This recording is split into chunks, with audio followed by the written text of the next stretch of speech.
नमस्कार, संतोष की रिपोर्ट में आप सबों का स्वागत है। और आज हम संतोष की रिपोर्ट में बात नीतीश कुमार के स्वास्थ्य को लेकर जो सियासत इन दिनों बिहार में मुखर होता जा रहा है और उस मुखर सियासत को विराम लगाने के लिए नीतीश कुमार के बेटे को सामने आना पड़ता है। इसकी वजह क्या है? वैसे निशांत का बयान मतलब एक सोची समझी रणनीति का हिस्सा नहीं था।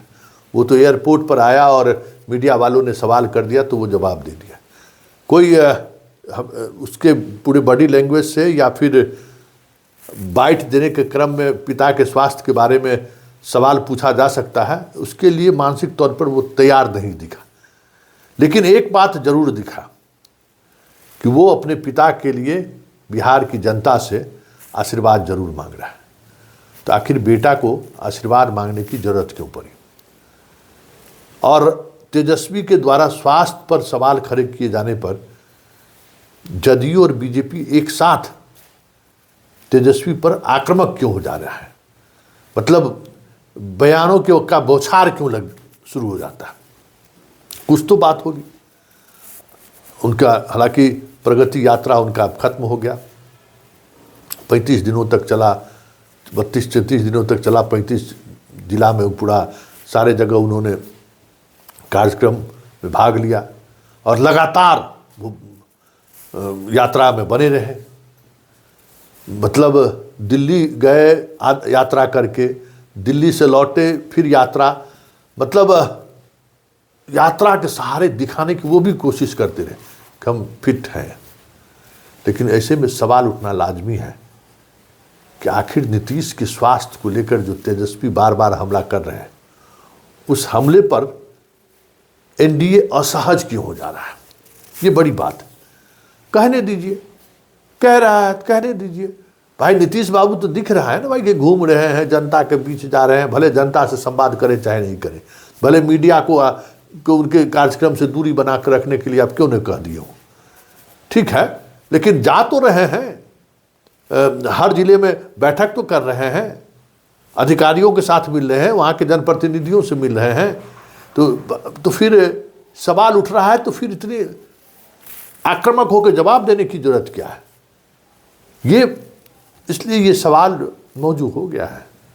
और आज जिस तरीके से बीजेपी और जदयू ने निशांत के बयान के सहारे तेजस्वी पर हमला बोला है, कुछ तो बात है। तो जरा पहले निशांत, नीरज और अरविंद सिंह का बयान सुन लीजिए। बिहार में 2025 में चुनाव, हाँ बिहार में चुनाव है। पहले भी बोला हूँ, अभी भी कह रहा हूँ, सारी जनता से अनुरोध है कि फिर से एनडीए को सरकार में लाएं, पिताजी को हो सके तो फिर से सीएम बनाएं और पिताजी अपने विकास का क्रम जारी रखें। सर एक सवाल, आपके पिताजी को लेकर विपक्ष तेजस्वी यादव खास करके सवाल खड़े कर रहे हैं कि मुख्यमंत्री नीतीश कुमार जी का तबियत ठीक नहीं, सब स्वस्थ है, एकदम 100% स्वस्थ है। आपको लेकर क्या कहेगा सर? इधर भैया। बिहार के यशस्वी मुख्यमंत्री श्री नीतीश कुमार जी शुरू से ही विलक्षण प्रतिभा के धनी रहे हैं। उनमें काम करने की अद्भुत क्षमता है और प्रकृति ने कुछ दैवी गुण दिया है, जिसके चलते वो बिहार से जंगल राज को समाप्त करके आज विकास का इतिहास लिख रहे हैं। आज यातायात पूरे बिहार में सुगमता से आप कहीं भी 5 घंटे में पूरे बिहार को इस कोने से उस कोने जा आ सकते हैं। और उसी तरह से शिक्षा, स्वास्थ्य, पढ़ाई, दवाई और इतना ही नहीं, गरीबों का इलाज, घर, मकान, हर एक चीज में, बेटियों का विकास, हर चीज में आप देख सकते हैं कि माननीय मुख्यमंत्री जी ने अपने विलक्षण प्रतिभा से बिहार को आगे बढ़ाने का काम किया है। नौकरी, रोजगार, हर एक बिहार के हर एक घर में अब लगभग एक नौकरी हो चुकी है। तो इस तरह से माननीय यशस्वी मुख्यमंत्री जी को हम कह सकते हैं कि विलक्षण प्रतिभा के धनी हैं और दैवी गुणों से वो कहीं ना कहीं प्रकृति ने उनको दिया है। माननीय तेजस्वी यादव राजनीतिक दिमाग का मरम्मत कर दिया ना, होश में दिमाग आ गया ना। माननीय मुख्यमंत्री नीतीश कुमार जी के स्वास्थ्य के बारे में व्यक्तिगत राजनीतिक टिप्पणी कर रहे थे। तथा कथित 8वां 9वां पास व्यक्ति टिप्पणी कर रहे थे। जवाब मिला इंजीनियरिंग ग्रेजुएट बीआईटी मिश्रा से, माननीय मुख्यमंत्री जी के पुत्र निशांत ने दिया। अब गेंद आपके पाले में है तेजस्वी यादव। माननीय मुख्यमंत्री जी तो 100% स्वस्थ हैं। आप अपने पिता के बारे में बोलिए कि लालू यादव स्वस्थ है कि नहीं। अगर स्वस्थ है तो वो कार्यकर्ता दर्शन संवाद यात्रा में क्यों नहीं घूम रहे हैं। अगर वो अस्वस्थ हैं तो फिर राष्ट्रीय जनता दल के राष्ट्रीय अध्यक्ष रहने का औचित्य क्या है। राजनीतिक रूप से नजरबंद हैं। न्यायपालिका ने जब अयोग्य घोषित कर दिया तो तेजस्वी यादव राजद में भी उनको राजनीतिक रूप से अयोग्य घोषित करिए। सुन लिए तीनों का बयान क्या है और किस आक्रामकता से इन लोगों ने बयान दिया है। तो इस कुछ तो बात होगी। तो जरा इस बात पर हम चर्चा कर लेते हैं कि समस्या क्या है। देखिए, एक बात तो तय है कि विपक्ष के नेता के रूप में तेजस्वी यादव को सुशील मोदी से सीख लेनी चाहिए या फिर उन्हें इस तरीके के नेटवर्क से जुड़ना चाहिए जो नेटवर्क उनको इन्फॉर्मेशन दे सके। इन्फॉर्मेशन के मामले में तेजस्वी जीरो, नेता प्रतिपक्ष के रूप में वो जीरो है। नीतीश कुमार का कहाँ इलाज चल रहा है, किस बीमारी का इलाज चल रहा है, उनका स्वास्थ्य क्या है। अगर सुशील मोदी होते तो वो उनके हाथों में वो सब कुछ होता। वो उस नेटवर्क से जुड़े रहते हैं और उस नेटवर्क को उन्होंने बना कर रखा भी। लेकिन तेजस्वी का उस तरीके का नेटवर्क से लगता है कोई मतलब वास्ता ही नहीं है। राजनीति में इस तरीके के मुद्दों को उठाने के लिए या अन्य मुद्दों को उठाने के लिए जो ज़रूरत है, जो रिसोर्सेज की ज़रूरत है, उसको इससे कोई वास्ता ही नहीं है। हालांकि बिहार के अधिकांश नेताओं का यही हाल है। उस नेटवर्क को इन लोगों ने राजनीति का हिस्सा माना ही नहीं है। जबकि सुशील मोदी उसी टूल का इस्तेमाल करके बड़े से बड़े लालू यादव को तो ध्वस्त ही कर दिया उस आदमी ने। जिसके पीछे पड़ा उसको ध्वस्त कर दिया। तो ये बात समझने की जरूरत है कि भाई तेजस्वी कर क्या रहे हैं।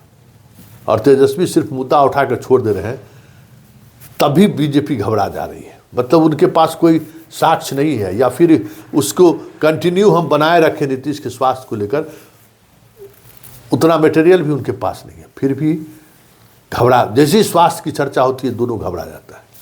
तो इसकी वजह है और वजह जेन्युइन है, क्योंकि पता है कि ये स्थिति रही और इसका जो इम्पैक्ट है वो इम्पैक्ट कितना गहरा पड़ेगा, ये दोनों इस बात को समझते हैं। बीजेपी भी समझती है और जदयू भी समझती है। और बार बार हम कह रहे हैं कि नीतीश कुमार का वोटर किसी भी स्थिति में बीमार नीतीश को स्वीकार नहीं करेगा। हालांकि कोशिश प्रगति यात्रा के सहारे कोशिश यही हुई दिखाने का, बेटा के बयान के सहारे जो बयान को आगे बढ़ाया गया है नीरज और अरविंद सिंह के द्वारा, उसके पीछे भी वजह यही है, कुछ नैरेटिव को आगे न बढ़ना दिया जाए। क्योंकि वो नैरेटिव अगर सेट हो गया और वो नैरेटिव जनता तक पहुंच गया तो बहुत मुश्किल होगा। ये बात बीजेपी को भी पता है और जदयू को भी पता है। लेकिन इससे इतर जो सबसे महत्वपूर्ण बात है कि एक बीमार नीतीश कुमार को खड़े करके इस राज्य का क्या नुकसान हो रहा है, जरा जदयू और बीजेपी इस पर भी मनन कर ले। बीमार नीतीश कुमार की वजह से पूरी ब्यूरोक्रेसी में किस तरीके का भ्रष्टाचार एक्सट्रीम पर पहुंच गया है, जरा उसका भी मूल्यांकन कर ले। ठीक है, नीतीश के बगैर वो चुनाव जीत नहीं सकते, लेकिन नीतीश के रहते हुए क्या नुकसान हो रहा है इस स्टेट को, जरा इस पर भी कभी सोच लीजिए। और अगर वाकई में मजबूरी है नीतीश को बनाए रखना या नीतीश को मुखौटे के तौर पर लेकर घूमना, तो फिर विकल्प क्या हो सकता है, इस पर सोचिए कि गवर्नेंस पर असर उसका नहीं पड़े। अनुशासन, मान लीजिए पुलिस विभाग में विनय बाबू आए तो पूरा टाइट है, पुलिस विभाग को बाएं दाएं नहीं मिल रहा है, लेकिन सामान्य प्रशासन की स्थिति बहुत खराब है।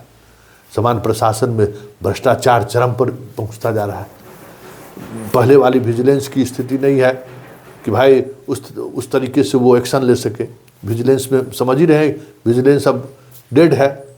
हाल के दिनों में कुछ छाप इस तरीके का हुआ है, लेकिन जो एक्शन मूड में विजिलेंस को दिखना चाहिए जिससे भ्रष्टाचार में थोड़ा अंकुश लगे, वो नहीं है। सीओ कार्यालय, थाना, जितना नीचे स्तर पर है वहाँ अराजकता वाली स्थिति है।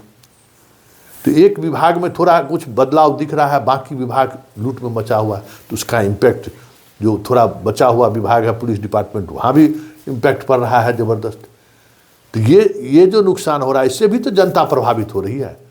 इस बात को बीजेपी और जदयू या तो समझने को तैयार नहीं है, क्योंकि वो जो वोट का समीकरण है सोचते हैं कि उसी समीकरण के सहारे हम साथ देंगे।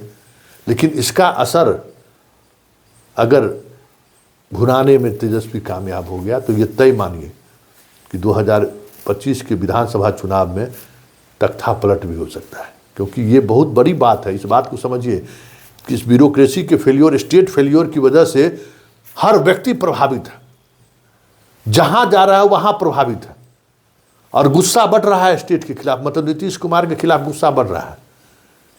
तो ये सिर्फ घुमा के नीतीश कुमार को अगर सिर्फ चाहते हैं कि हम 2025 जीत लें, तो अगर तेजस्वी इस मुद्दे को लेकर खुलकर मैदान में उतर गया तब तो बहुत मुश्किल है, क्योंकि नीतीश इस स्थिति में नहीं है। हर व्यक्ति बातचीत के दौरान ये बात स्वीकार कर रहे हैं, और तेजस्वी अगर हमलावर हुए सिर्फ इसी इश्यूज़ को लेकर, तो फिर नीरज हो, चाहे उनके पुत्र हो या किसी के कहने से हमें लगता है कि ज़्यादा फर्क नहीं पड़ेगा। क्योंकि नीतीश कुमार जब तक खुद मैदान में नहीं उतरने की स्थिति में रहते हैं या नहीं उतर पाएंगे, तब तक ये जो पटना से जो ये एक नैरेटिव सेट करने की कोशिश हुई है उसको रोकना बड़ा मुश्किल होगा। और नहीं रुका तो फिर हम वही बात कह रहे हैं कि 2025 का चुनाव जितना आसान दिख रहा है, नीतीश के बीमार होने की बात अगर लोगों तक पहुंच गई और लोग ये महसूस करने लगे, जो महसूस कर रहे हैं, ऐसा नहीं है कि महसूस नहीं कर रहे हैं, लोग महसूस कर रहे हैं, तो फिर खेला होवे।